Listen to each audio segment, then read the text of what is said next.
ब्रह्मा, विष्णु और शिव का जन्म एक रहस्य है। तीनों के जन्म की कथाएं वेद और पुराणों में अलग अलग हैं। उनके अलग अलग होने का कारण ये है कि जो शिव को मानते हैं वे शिव को ही केंद्र में रखकर अपना दर्शन करते हैं, और जो विष्णु को मानते हैं वे विष्णु को केंद्र में रखते हैं। लेकिन सभी पुराण इस बात पर तो सहमत हैं कि शिव ने ब्रह्मा के पुत्र दक्ष की पुत्री सती और विष्णु ने ब्रह्मा के पुत्र भृगु की पुत्री लक्ष्मी से विवाह किया था। ऐसे में सभी तरह की अलंकारिक और श्रृंगारिक कथाओं के रहस्य को समझना जरूरी है। अगले पन्ने पर भगवान शिव का जन्म कैसे हुआ। अलग अलग पुराणों में भगवान शिव और विष्णु के जन्म के विषय में कई कथाएं प्रचलित हैं। शिव पुराण के अनुसार भगवान शिव को स्वयंभू माना गया है, जबकि विष्णु पुराण के अनुसार भगवान विष्णु स्वयंभू हैं।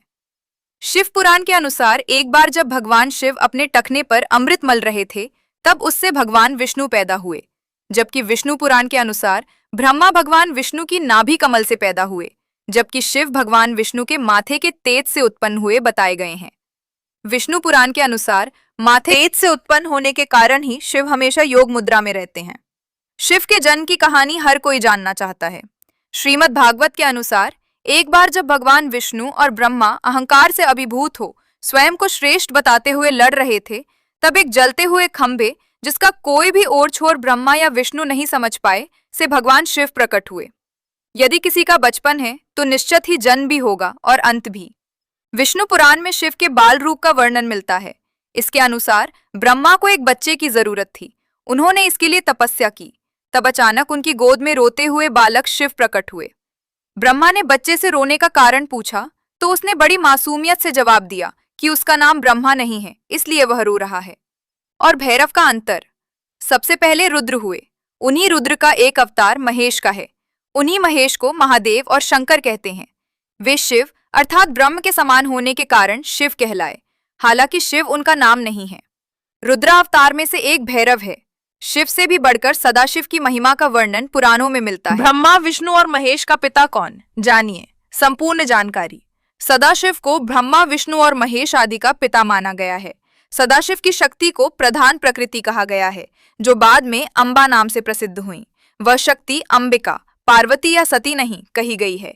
उसको प्रकृति, सर्वेश्वरी, त्रिदेव जननी, ब्रह्मा, विष्णु और महेश की माता, नित्या और मूल कारण भी कहते हैं।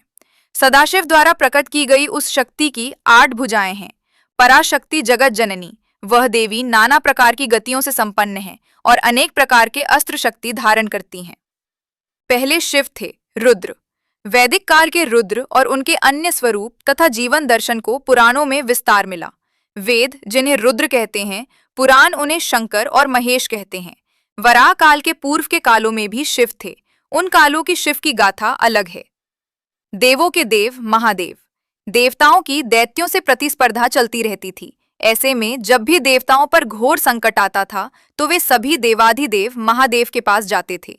दैत्यों, राक्षसों सहित देवताओं ने भी शिव को कई बार चुनौती दी, लेकिन वे सभी परास्त होकर शिव के समक्ष झुक गए।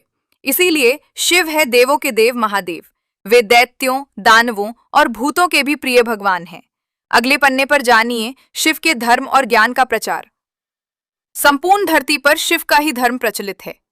आदिदेव शिव और गुरु दत्तात्रेय को धर्म और योग का जनक माना गया है।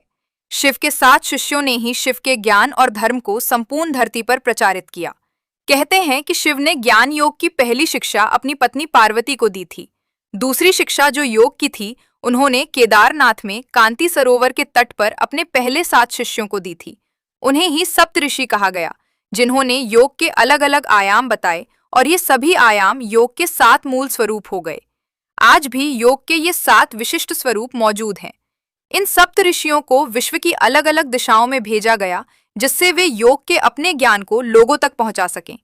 कहते हैं कि एक को मध्य एशिया, एक को मध्य पूर्व एशिया व उत्तरी अफ्रीका, एक को दक्षिण अमेरिका, एक को हिमालय के निचले क्षेत्र में, एक ऋषि को पूर्वी एशिया, एक को दक्षिण में भारतीय उपमहाद्वीप में भेजा गया और एक आदि योगी के साथ वही रह गया।